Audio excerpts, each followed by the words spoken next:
এই যে সামনে আছে আমাদের রাশিয়ান মাহি। এখন আমি মাঠে যাব। মাঠে যাওয়ার আগে আপনাদেরকে আমি খুবই ইন্টারেস্টিং একটি জায়গা দেখাবো। আমি এখন যে জায়গায় দাঁড়ায় আছি সেই জায়গাটি হচ্ছে ঢাকা, আর ব্রিজের ওই পার হচ্ছে নারায়ণগঞ্জ। গাইস আপনারা দেখেন যে আমি হেঁটে হেঁটে ঢাকা থেকে নারায়ণগঞ্জ যাচ্ছি। গাইস প্রথম খুব সকালে ঘুম থেকে উঠা, তারপরে ফ্রেশ হইলাম, ফ্রেশ হয়ে জামা কাপড় পরলাম, তারপরে চুল টুল ঠিক কইরা রেডি হইয়া তারপরে বাইরে বের হওয়ার জন্য প্রস্তুত হইলাম। টুপিটাও পরে নিলাম কারণ বাইরে ঠান্ডা আছে, তাই কান টুপিটা নিয়ে নিলাম। এই যে গাইস আমি বাইরে চলে আসলাম। দেখতে পাচ্ছেন যে অনেক সকাল, বাইরে কেউ নাই, ভিডিও করতে সুবিধা হচ্ছে। এখন আমি মাঠে যাব।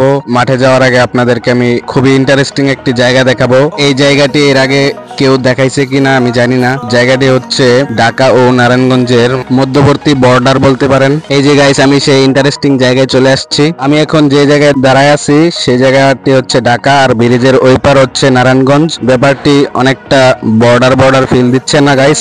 গাইস এখানকার ভিউটা দেখেন, ওই যে ওইটা হচ্ছে ঢাকা, আর এইদিকে হচ্ছে এই সাইডে হচ্ছে নারায়ণগঞ্জ। এই সাইডে একটু আপনার দেখতে একটু গ্রাম গ্রাম দেখা যাচ্ছে। গাইস আপনারা দেখেন যে আমি হেঁটে হেঁটে ঢাকা থেকে নারায়ণগঞ্জ যাচ্ছি।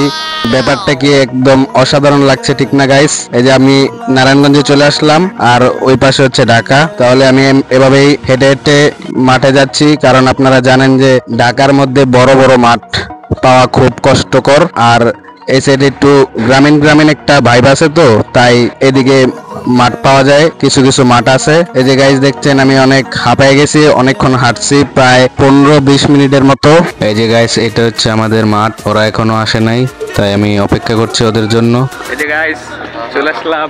হ্যাঁ এই যে এটা একটু মাঠ। এই যে শালারা এই মাত্র আইছে।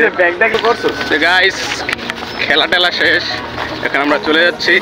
পিছনে দেখছেন খেলোয়াড় গুলা। এই যে সামনে আছি, এই যে সামনে আছে আমাদের রাশিয়ান মাহি।